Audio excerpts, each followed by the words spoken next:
iSARMs.com, the #1 place to learn about SARMs online. Welcome everyone, Dylan Gemelli here today with a brand new video for you. I have a really good topic today. You guys have been requesting this one, and I get this question a ton.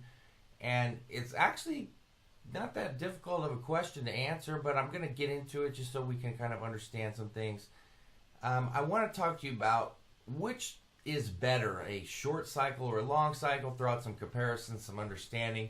It's kind of cut and dry, this one, but I still want to make sure everybody truly grasps and understand, because whether it seems cut and dry to me, it may not be cut and dry to everybody else, or, you know, there's a lot of new people especially into this, and so I just want to make sure it's conveyed properly. Now, when you're running a short estrogen cycle, you can run it as long as you want. You should never ask, can I do this? The question is, should you? Can you? You can run it as long as you want, but should you? Well, that also depends on you. That depends on if you can handle that amount of pinning and it doesn't bother you and you can stay on schedule with it. I am not a short estrogen cycle guy. I don't like pinning. I've never made that something that people didn't know. I'm not a fan of it. I do it. I don't enjoy it, but I enjoy the results. And for some people, they look forward to it and they love it. I'm not one of them.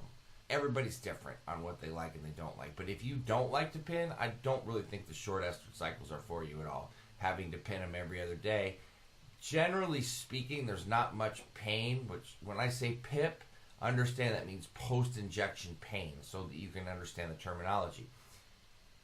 There's going to be more likelihood of it with a shorter ester. Doesn't guarantee there will be in any of them. Most notably, test prop is one that you kind of have to be careful about. Boldenone cypionate is another one. You know, in the longer esters, primobolan can be.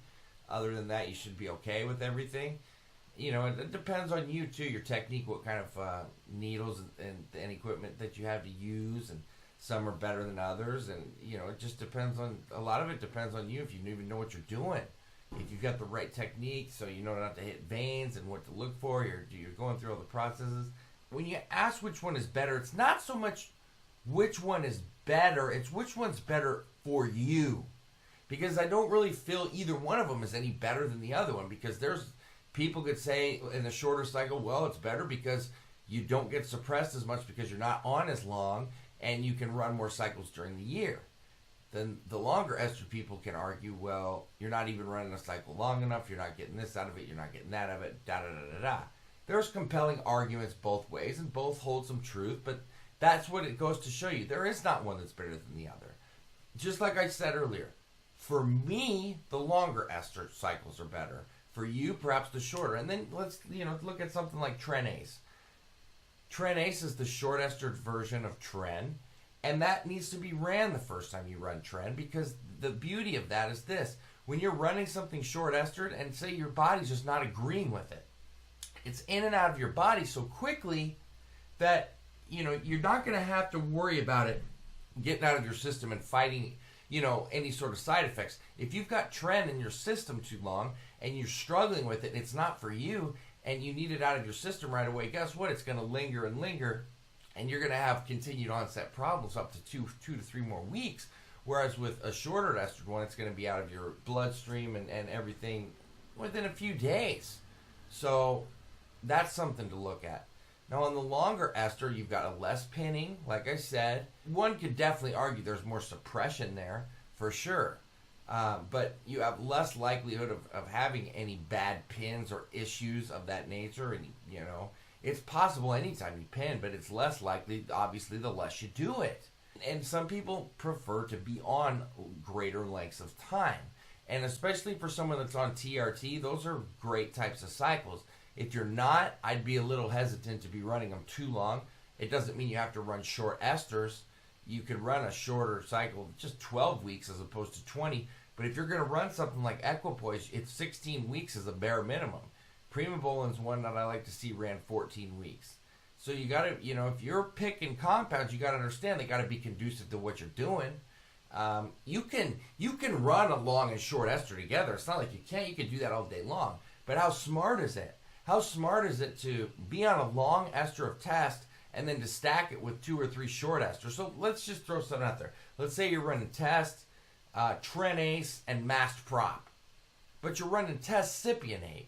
So you're running a long ester test with 2 short ester compounds. You're going to be pinning pretty much every single day, because you're going to have to do test cyp twice a week. Well, you can get away with it once a week. I don't. I do it twice a week, but you could. You just think about the extra pinning that goes into it, and you have to keep in mind, it can be wearing on your mind to remember to do this all the time. I know you think da-da-da-da, but you do live a life, and things come up, and you work, and you do this, you got family things, and you just forget. It happens to everybody. I've even done it, and I am so damn regimented on everything, and I don't know if it's so much you forget it, you get lazy, whatever the case may be. You got to remember that can get in the way of things if you're not one that's responsible or one that kind of can keep up and remember certain things. So you got to know you yourself to understand what to do. Is one going to bring more gains than the other? Not particularly, no. Is one stronger than the other? No. Like, people will say, oh, Tren-Ace is better than Tren. Tren is Tren. You know, with test, you're running test ace or test prop. You're getting more actual testosterone, you know, the shorter the ester. There's no significant differences in the gains or the water retention. That bro science bullshit that I hear. Oh, well, test prop, you know, I'm going to run that to cut with it because that doesn't hold water. None of them have to hold water. That depends on you controlling your estrogen. This is just another misconception. It's up to you, really. You try. My recommendation is try it both. Try short cycles, try long ones, and see what's more suitable for you. See what you find you respond to better, and see which one that you like. If you can even tolerate all the pinning with the short ester one. I know personally, I won't run short esters anymore because like I said, I hate to pin. Some people might love it, and some people might have it in their mind that they're getting better results on it. So by all means, and the same with the longer, you know, ester. Some people hate to pin. Some people think they get better results. They're on longer. They feel like that the longer you're on, the more you can get. Even though they don't understand, you can't stay on forever. It's basically to each their own on what they feel the most comfortable with. If you're asking me, I'm a long ester cycle person. I know plenty of guys that will only run short esters, and that is all they will run. So it's person-to-person preference. Just understand, it's not like you're going to get like all of these gains by running a long ester as opposed to a short or vice versa. Okay? Just so we understand. Maybe less side effects and less suppression with the shorter esters. It's possible. You know, the suppression probably, the side effects maybe not. So, that Dylan Gemelli signing off. Please click subscribe at my channel page at www.youtube.com/iSarmsVideos. From there, you must click on the bell button to get the subscription.